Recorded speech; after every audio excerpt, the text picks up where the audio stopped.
Trouver la paix en Dieu malgré les défis quotidiens. Alors, chaque jour est un cadeau avec Dieu. Nous ne serons pas toujours là. Vous devez mettre votre pied à terre et dire, je ne vais pas laisser ces moments, ces choses continuer à me perturber. Je vais rester en paix, même si le patron est injuste, même si mon conjoint est grincheux, même si mon vol est raté ou est retardé, même si le rapport médical n'est pas bon, c'est le jour que le Seigneur a fait. J'ai pris ma décision, je vais en profiter. Dieu a vu tout ce qui vous a été fait ou tout ce qui vous est arrivé.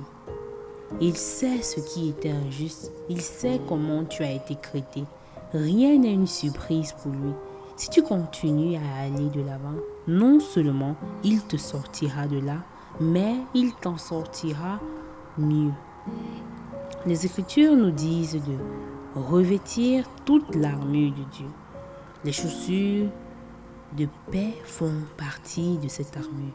Chaque matin, tu dois t'assurer de mettre tes chaussures de paix. Trop de gens passent la journée pieds nus, offensés, découragés, contrariés. Mais lorsque vous prenez la décision au début de la journée que rien ne vous contrariera, vous mettez vraiment vos chaussures. Vous dites, Dieu, je te fais confiance. Je sais que tu diriges mes pas. Et même si les choses ne se passent pas parfaitement aujourd'hui, je crois que tu concourras à mon bien. Lorsque vous êtes en paix, vous êtes en possession d'une force. Vous êtes en position d'une grande force. La façon d'honorer Dieu est de se lever chaque matin avec passion, de donner le meilleur de soi-même et de poursuivre ce qu'il a mis dans notre cœur. Il y a toujours et il y aura toujours des choses dans nos vies pour lesquelles nous n'aurons pas de réponse. Et je peux vous dire, d'après mon expérience personnelle et la parole de Dieu, que si vous devez connaître le pourquoi de chaque chose et que vous passez votre vie à essayer, à tout comprendre, vous ne connaîtrez jamais le contentement et la satisfaction.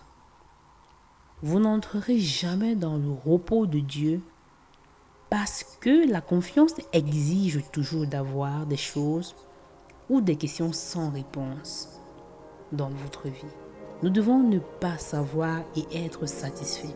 Nous devons arriver à un point dans notre marche avec Dieu où, même si cela ne semble pas juste ou ne semble pas correct, nous aimons suffisamment Dieu et nous lui faisons suffisamment confiance.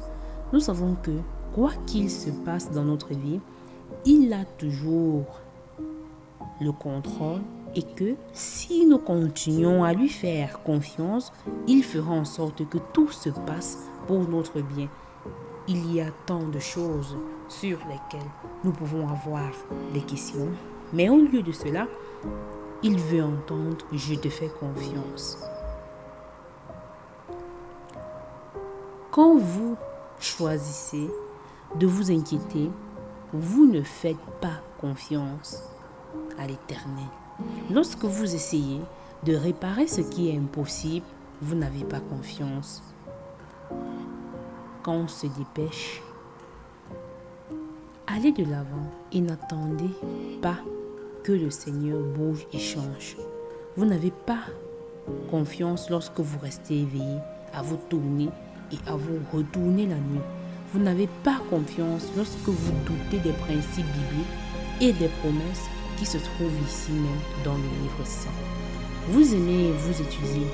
Vous n'avez pas confiance lorsque vous vous tournez d'abord vers les autres pour obtenir de l'aide. Vous n'avez pas confiance lorsque vous écoutez des conseils humains et que vous leur accordez plus d'importance qu'aux principes que vous venez d'apprendre. Vous n'avez pas confiance lorsque vous manipulez et manœuvrez des situations.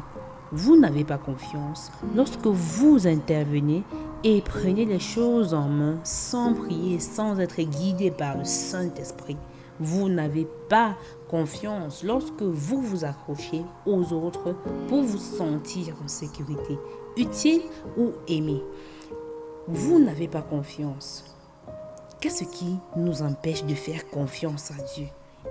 Et comment pouvons-nous nous défaire de cette attitude et voir Dieu percer d'une manière à laquelle nous n'aurions jamais pu nous attendre? Il gagnera la bataille, toute évidence. Dieu ne perd jamais, il est Dieu, l'être suprême. Il gagnera la bataille, ce sera sa bataille. Et je me contenterai d'apprécier le butin de sa victoire. Il gagnera ses batailles. Faites-lui confiance. Faire confiance à Dieu, la confiance en Dieu est une décision. Et lui, c'est difficile quand on ne comprend pas ce qui se passe. Et c'est particulièrement difficile lorsque ce qui se passe dans votre vie vous semble injuste. Mais il faut savoir que ce que l'on ne comprend pas maintenant, les choses que l'on vit en ce moment et que l'on ne comprend pas, on ne peut pas leur donner un sens. Plus tard, je vous le promets, vous regarderez en arrière et vous direz « Maintenant, je comprends. Maintenant, j'ai compris. » Amen. Et croyez-moi, quand je vous dis que beaucoup de choses que vous pensez terribles sont en réalité bonnes, et les choses qui ne sont pas bonnes, Dieu peut les transformer en bien. Mais écoutez, nous sommes des partenaires de Dieu. Il ne se contente pas de tout arranger pour le bien. Nous lui faisons confiance et il fait tout pour le bien. Nous faisons confiance à Dieu et il fait tout pour le bien. Mais je veux vous dire quelque chose. Quel que soit l'état de votre vie, en ce moment, quel que soit le nombre de morceaux qu'elle contient, avec l'aide de Dieu, vous pouvez la reconstruire grâce à la force du Seigneur. Vous pouvez relever, vous pouvez courir sans vous lasser. Vous pouvez marcher et vous ne le ferez pas. Dans les heures les plus sombres de votre vie, Dieu ne vous abandonnera jamais. Dieu utilise les tempêtes pour nous apprendre que nous avons besoin de lui chaque jour et chaque heure de notre vie. Pour ces tempêtes, par ces tempêtes, Dieu nous enseigne qu'il est puissant et qu'il est le seul à contrôler la planète Terre.